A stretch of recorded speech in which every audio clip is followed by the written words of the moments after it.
기업이나 재벌 같은 거대 권력이 우리 삶을 통째로 감시하는 일은 아주 쉽습니다.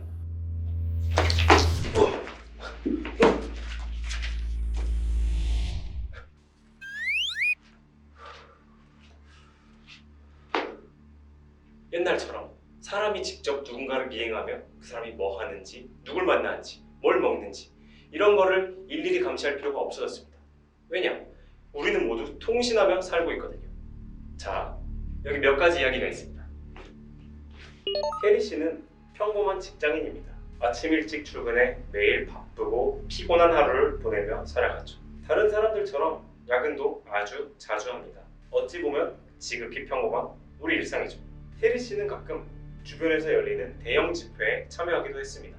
세월호 추모 집회에 나가서 촛불을 들어보고 터전에서 쫓겨나 농성 중인 철거민에게 힘을 보태어주고 불법 촬영과 성폭력을 규탄하는 시위 같은 그런 억압에 저항하는 사람들과 함께하며 살아가고 있었죠. 그런데 해리 씨의 이런 행적은 모두 어딘가에 저장되고 있었습니다. 해리 씨는 전혀 몰랐습니다. 자기가 어디에서 어디로 움직이는지 10분마다 그 위치를 보고받는 수사관이 있다는 것을요. 준수 씨는 작은 인터넷 언론사의 기자입니다. 잔소리하는 편집장, 잦은 야근, 쥐꼬리만한 월급, 수북히 쌓이는 악플, 다크서클의 면적이 점점 넓어집니다. 몇 달 전 준수 씨는 여의도 국회 앞에서 열린 노동법 개혁 반대 집회에 참석했었습니다. 이날 노동자들은 노동법이 잘못된 방향으로 개혁되고 있다며 격렬하게 항의했었죠. 꽤 정당한 이야기였습니다. 여느 때처럼 국회는 노동자가 반대하는 노동법 개혁을 밀어붙였습니다. 그런데 얼마 전 준수 씨는 자신의 휴대전화 번호와 이름, 주민등록번호, 주소 등이 수사 목적으로 경찰에 넘어갔다는 사실을 알게 됐습니다. 그날 국회 근처 기지국에 저장된 기록이 통째로 조회됐던 겁니다. 그러면 다음 사례로 넘어가 볼까요? 예찬 씨는 중학교 교사입니다. 장난꾸러기 학생들 때문에 힘들긴 하지만 자부심을 갖고 일하고 있죠. 아이돌 같은 연예인의 부당계약 문제나 톨게이트 여성 노동자의 농성, 이런 시사 이슈들에 대해 이야기하는 수업을 갖기도 했습니다. 어느 날 예찬 씨는 남북 간의 화해 분위기가 조성됐을 때 학생들과 함께 평화통일과 탈북자 인권에 대해서도 이야기하고자 했습니다. 수업 자료로 활용하기 위해서 북한 관련 웹사이트에 접속하기도 했었죠. 그런데 어느 날 예찬 씨는 깜짝 놀랄 만한 사실을 알게 됐습니다. 수년 동안 자신의 인터넷 회선이 통째로 감청당하고 있었던 겁니다. 국가정보원이 별 근거도 없이 예찬 씨의 패킷을 감청하고 있었습니다. 이렇게 국가 권력이 개인을 감시할 수 있는 끝없는 힘과 권한을 갖게 됐을 때 어떤 위험한 일들이 벌어지는지 우린 이미 잘 알고 있습니다. 누군가는 조지 오웰의 소설 1984를 떠올릴 것이고, 누군가는 중국이나 북한 같은 곳을 떠올릴 수도 있고, 또 누군가는 군부 독재 시절을 떠올릴 수도 있겠죠. 그게 뭐든 오늘날 우리가 바라는 민주주의의 사회와는 아주 거리가 먼 그런 것일 겁니다. 앞서 소개한 사례들은 모두 헌법재판소로부터 헌법 불합치 판정을 받은 것에서 충분히 있음직한 이야기들을 상상해 본 겁니다. 수사기관이 위치 정보를 실시간으로 받아간 실시간 위치 추적. 그 통화 내역 좀 쫙 뽑아봐요. 영장은 무슨 명목으로다가? 난 명목 같은 건 잘 모르겠고. 특정 시간에 특정 장소에 있던 모든 사람의 정보를 털어가는 기지국 수사. 아무도 모르게 개인의 온라인 생활을 통째로 들여다보는 패킷 감청. 하나같이 우리 사회를 1984의 풍경처럼 만들어왔던 것들이죠. 헌법재판소의 이런 결정으로 인해서 이제 공은 국회에게 넘어갔습니다. 2020년 3월 31일까지 법을 개정해야만 했죠. 경찰이나 검찰 같은 수사기관, 국정원과 기무사 같은 정보기관이 함부로 시민들을 감시하지 못하게 통제할 수 있도록 고쳐야만 했습니다. 그리고 지난 2019년 말 우여곡절 끝에 통신비밀보호법의 개정안이 통과됐습니다. 헌법재판소에서 헌법 불합치 내리고 문제적인 법은 개정됐으니 그럼 다 잘 된 걸까요?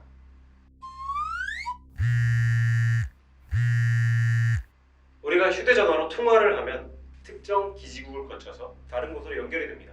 기지국 수사란 뭐냐? 수사기관이 특정한 시간, 특정한 기지국에 모여드는 휴대폰 번호 등을 전부 다 싹 수집해가는 것을 말합니다. 왜 그렇게 하는 걸까요? 수사기관이 자기들이 찾고 있는 용의자를 수사하기 위해서 특정 시간, 특정 지역에 있는 모든 사람들의 통신사실 확인 자료를 KT나 SKT 같은 통신사로부터 받아간다는 겁니다. 바로 위에서 본 기자 준수 씨의 사례가 이에 해당하죠.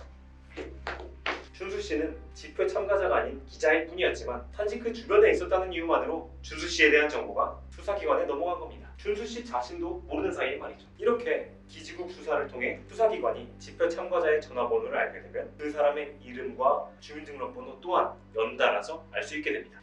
내 휴대폰이 언제 그리고 어디서 기지국과 통신을 주고받았는지 이런 거에 대한 정보를 바로 통신사실 확인 자료라고 합니다.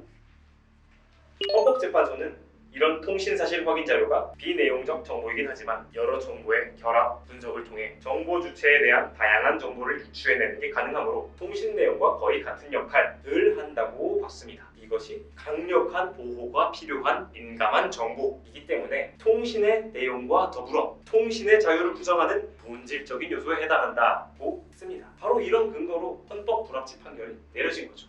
이런 기지국 수사를 활용하면 어떤 집회에 참가한 사람들의 신원을 전부 죄다 수사기관이 추적할 가능성이 큽니다.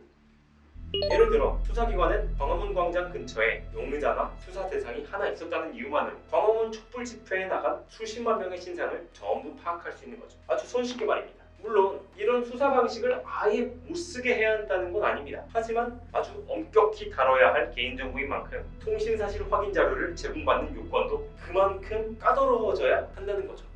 단지 수사에 필요하다는 이유 하나만으로 수많은 사람들의 개인정보를 가져가는 것은 명백한 권력 남용입니다. 그리고 평범한 직장인 혜리 씨의 사례도 마찬가지입니다. 기존엔 수사기관의 편의를 위해서 수사를 위해 필요하다라고만 기재하면 손쉽게 실시간 위치 추적이 가능했습니다. 아주 쉽죠?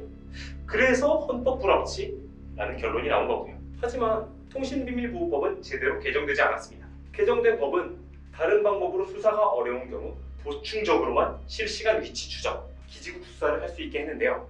하지만 여전히 전기통신 수단을 수사할 때는 지금과 똑같이 제공받을 수 있도록 해뒀습니다. 아니 요즘 세상에 집회에 나가서 핸드폰을 안 쓰는 사람이 있을까요? 그렇기 때문에 실시간 위치 추적과 기지국 수사는 통신사실 확인 자료 전체를 엄격하게 보호하라 라는 헌법재판소의 결정을 농락한 겁니다. 중학교 교사 예찬 씨가 당했던 해킹 감청은 인터넷 같은 네트워크망을 통해 오고가는 데이터를 죄다 가로채 복사해 수집하는 방식입니다. 헌법소원 당시 그 패킷 감청에 대한 대상은 주거지와 사무실 그리고 와이브로 외부였습니다. 우리가 사는 곳, 일하는 곳, 일상 그 자체라고 할 수 있죠. 회선을 통해서 흐르는 패킷을 가로챈 다음 그걸 재조합해서 내용을 파악하는 방식인데요. 그렇기 때문에 모든 통신에 대한 내용을 전부 다 가져갑니다. 이게 뭔 말이냐? 수사에 필요한 어떤 범죄와 관련된 단서만 가져가는 게 아니라는 거예요. 해당 인터넷 회선을 통해서 이루어지는 모든 행위를 알게 되죠. 이메일을 보내고 메신저로 대화를 주고받고 어디 사진을 올리고 커뮤니티에 뭐 들어가고 검색을 하고 이런 자잘한 일상과 사생활까지 전부 다 감청한다는 겁니다. 해당 인터넷 회선을 전부 보기 때문에 수사 대상뿐만이 아니라 제3자가 이용하는 통신 정보까지 모두 다 감청당하게 됩니다. 아주 방대한 양의 통신 정보가 국가정보원이나 경찰, 검찰과 같은 수사기관에 수집되고 저장되는 거죠.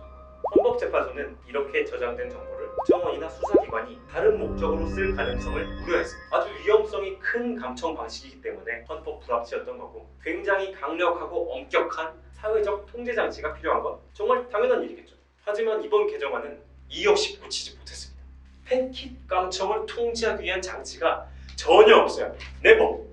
아예 언급조차 하고 있지 않아요. 헌법재판소에서 미국, 일본, 그리고 독일 등 주요 국가는 이런 감청에 대해서 법원이 통제한다면서 구체적으로 감청을 통제할 것을 특별히 주문했는데도 전혀 언급하고 있지 않고 있어요.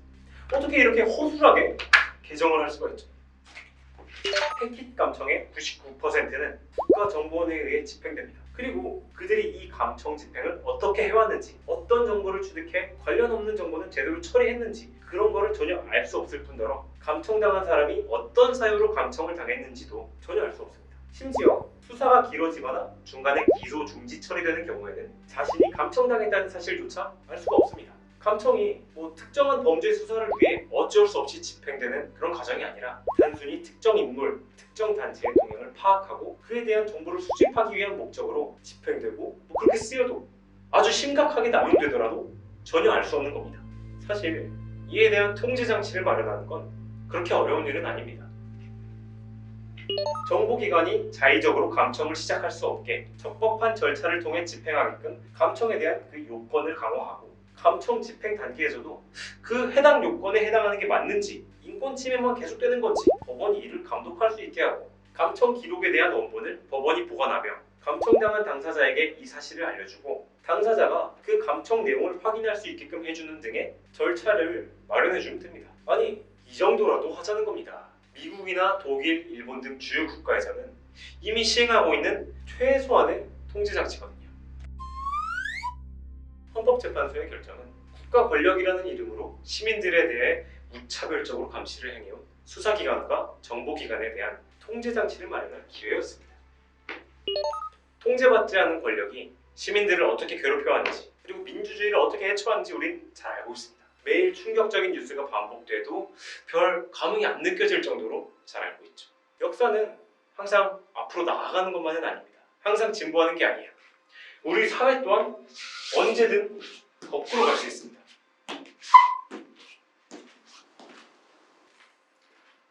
국정원 같은 거대 정보기관, 경찰 같은 수사기관, 이러한 국가의 권력 도구들은 시민이나 제도의 통제를 받지 않으면 괴물이 되어버립니다. 괴물. 하도겐!